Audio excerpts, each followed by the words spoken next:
Shard of the Accursed is a game in Keys from the Golden Vault, and this is a DM's guide. It's for 8th level characters, and the party finds themselves having to return a cursed shard to a tomb. The Shard of Zelwan has rumours attached to it and this table of misfortunes, but that balances the great strength and power that it grants its wielder.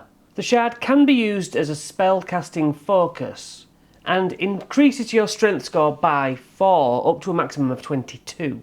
Rolling a nat 1 on your tests means you consult the misfortunes table. So there's a criminal group called the Onyx Scar, and they've robbed the tomb of a giant called Zelwan in Oztorkan, or set it where you want. But however, the cursed shard needs taken back to Oztorkan, where they'll meet a playwright using noble stats called Leandro Sedhari. They're a tabaxi who can lead them to the tomb. This area is now susceptible to earthquakes. Ever since the shard was taken, the town is set between two rocky mountains in an area of a crescent-shaped ruin of a stone citadel. At the entrance of this hot, dusty town are 3 guards that can direct them to a pub to meet Leandro. The pub's called the Giant's Skull, and the shard carrier will feel the pull of this shard, but kind of underground. This actually will cause an earthquake tremor as the shard and the rest of the crystalline heart kind of reacts. Leandro won't touch the shard, but gives the information that the earthquakes are getting worse. Now, an elf called Rilago was stopped from excavating the site while the previous mayor was in power, and in fact alive because he's now deceased. Now Rilago's friend is the mayor, the son of the previous mayor, and the plan went ahead and he was able to excavate the site, and now no one's seen him since. Now the new mayor, Tavio Solana, is keeping quiet when questions about Rilago come up, but maybe Aminta will give answers. That is, the Mayor Tavio's sister, who seemingly was dating Rilago. Leandro will say Aminta, the commander of the town guard, is also a member of the Onyx Scar criminal group. The mayor did admit to the excavation of the tomb being a bit hush-hush, and has felt guilty turning a blind eye to it. Therefore, Tavio ended up acquiring a map from Aminta's room, who is his sister, and gave it to Leandro for safekeeping. It's all a little too late, but this map is taped together in pieces and has a somewhat out-of-date design on the progress since made. On this map, Leandro recognises Rilago's handwriting.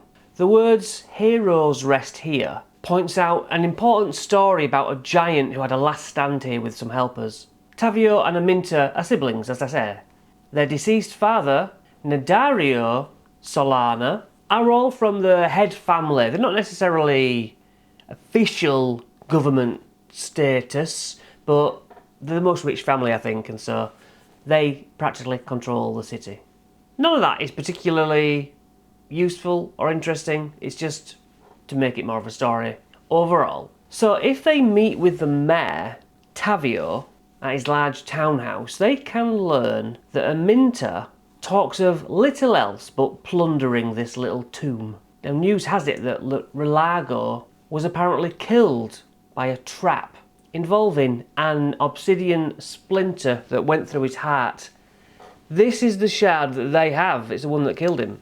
Now, more workers are going to be needed to help with the excavation, so they could pose as workers. That's kind of the idea, because workers are needed to help remove the precious gems that they're bringing out of the tomb. Now, to enter this tomb, there are several ways. The main one being pose as workers, go through the main guarded entrance in the ruined citadel, or there's also ventilation shafts they can get in, or a fountain on top whose waterways go deep into the lower sections of the tomb.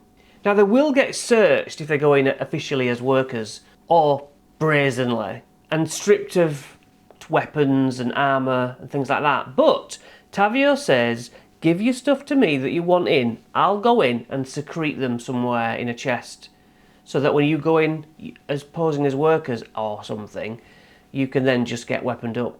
The DM should consider all doors locked, but with key carrying guards around, you can plonk them where you want, as and when you see fit. Okay, to the map.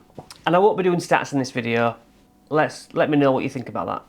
Area 1, a long tunnel leads straight, it's all been cut out, and then there's some steps, and then there's a big double door which forms a face of black, and the face is pained looking.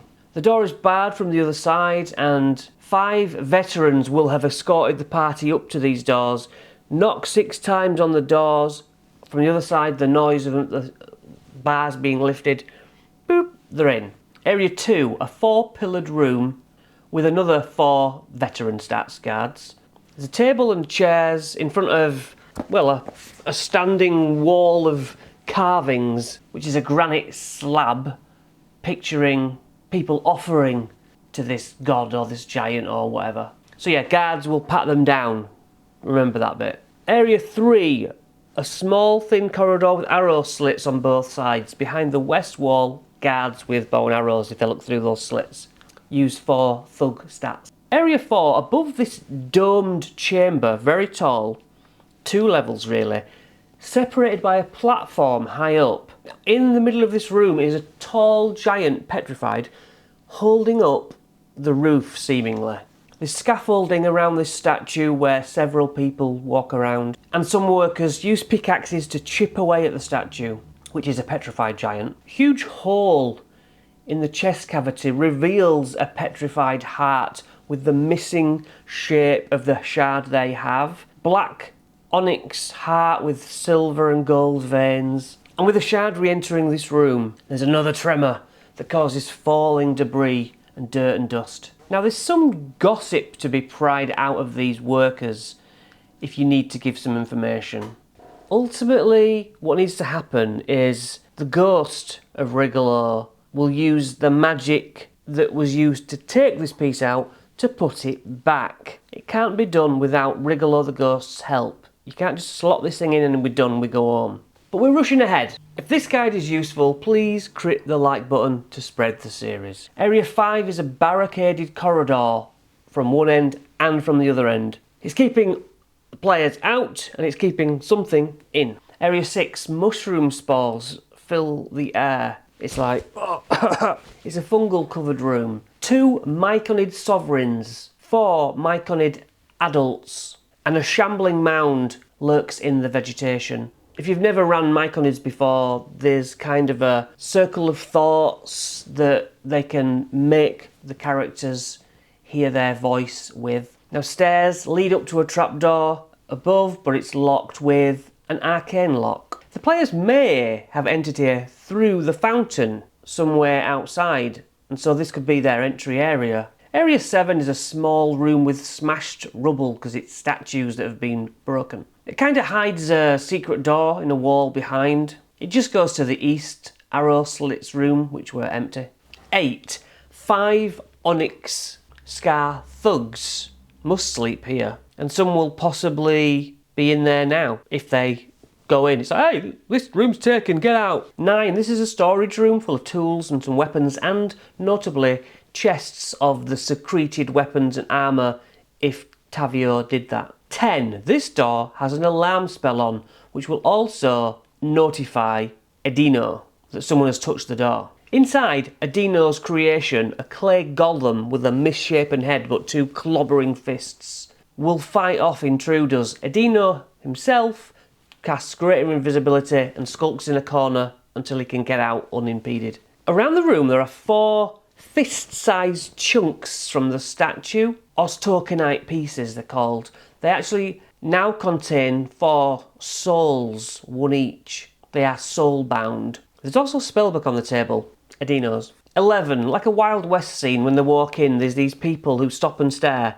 It's a bar, it's got tables with some thugs on, 2 veterans, a dwarf bartender, probably cleaning a glass up, all just stops and stares and looks. Area 12, low-level workers area with 4 commoners resting on scattered bedrolls. Continuing past the ventilation shaft where they could have entered is room 13. A room of intact altars so that the people who work here can still pray to their gods. There's a secret door at the back, so there's probably some footprints on the floor so they can see that some traffic has entered this secret, not so secret door to the arrow slits in the west. 14 is just a set of steps, but the circular walls depict some story you can fill in about Zelwan. 15, 2 shape changes in woman form.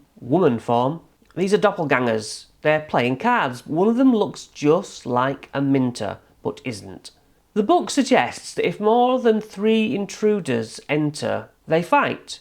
But here's a chance to have some fun with them pretending to be a minter and finding out valuable information to go and then tell a minter, or tricking them into walking into traps or vicious fights, like the Myconid area. 16, a minter's actual room just has a lived-in look. Just describe it as a used, literal lived-in bedroom with kitchen, makeshift kitchen, etc.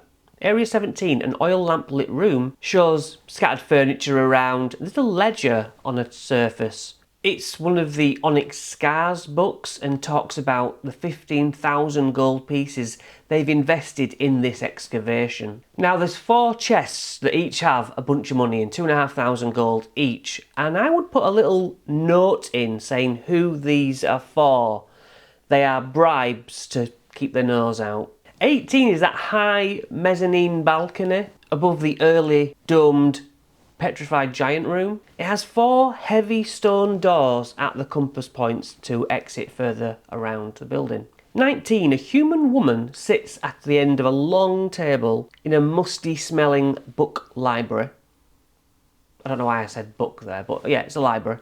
This is the real Aminta, and you use her assassin stats. Now you can back her up with fake Aminta and the other doppelganger, and there's also the 2 guys she's meeting who I think are veterans. Yes, veterans.